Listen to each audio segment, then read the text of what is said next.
A labaran namu na yau za mu duba muhimman abubuwa guda 5 wanda suka faru a nan gida Najeriya a cikin wannan satin. Cece-kuce mai zafi ya ɓalle a Kano tun bayan da Malam Lawan Turayum ya fito ya yi maganar ɓatanci a kan Annabi. Hakan ta sa 'yan ɗariƙu na Kano suka kai maganar gaban gwamnan jihar Kano. Gwamnatin jihar Kano ba ta yi wata ba ta naɗa kwamitin shura inda ta ɗauki maganar ta kai ta zuwa gun kwamitin shura wanda za su yi bincike a kai. Hakan ta sa 'yan izala suka ce su ba su yarda da wannan kwamitin ba ma su yarda da laifin da Malam Lawan ake zarginsa da shi ba, saboda haka ba za a hukunta shi ba tun da bai yi laifi ba.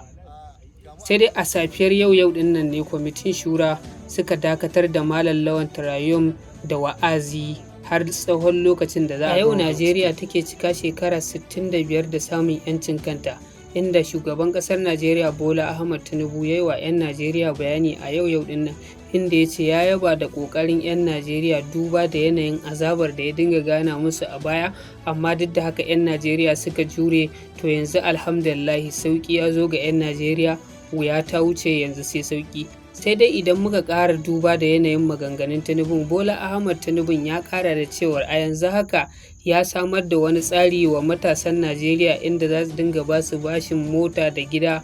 bashi daɗin daɗawa kuma da wato 250,000 domin gudanar da ayyukan yau da kullum. Idan muka koma jihar Kano kuma wato kwamishinan 'yan sandan jihar Kano ya janye ma'aikatan 'yan sanda daga filin da ake gudanar da taron 'yancin kai na ƙasa. Sai dai injiniya Abba Kabir Yusuf ya yi Allah wadai da wannan yunkuri na janye wato ma'aikatan 'yan sanda daga wannan fili, inda ya ce ba za su lamunci wannan a jihar Kano ba, don haka dole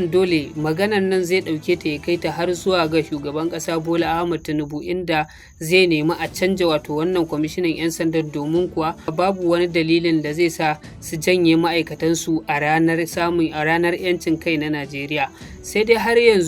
zuwa yanzu wato wani bayani sahihi bai fito daga wato bakin kwamishinan 'yan sanda ko kuma daga hukumar 'yan sanda na cewar ga dalilin da ya sa suka aikata wannan ba. Kafa ƙasa guda biyu tsakanin Isra'ila da Falastinu, wannan dai kalamai sun fito daga bakin shugaban ƙasar Najeriya Bola Ahmed Tinubu, inda ya ce kafa ƙasa biyu tsakanin Falastinu da kuma ƙasar Isra'ila shine kaɗai hanya mafi dacewa ga 'yan ƙasar wato Falastinu, domin kuwa zai sa su samu 'yancin kansu. Wannan dai kalamai na wato shugaban ƙasar Najeriya sun jawo cece-kuce da yawa, inda wasu ke cewa me ruwansa, ya za a yi rikicin wasu ya je ya sa baki, kar abin mu ma ya haife mu, inda wasu ke ganin wannan kalamai nasa sun yi daidai, domin kuwa idan da ana samun irin su masu ba da shawara a ɗauka, to da fa an ci gaba a duniya ma. To waɗannan dai su ne dai labaran namu a takaice. Allah ya sa mu dace.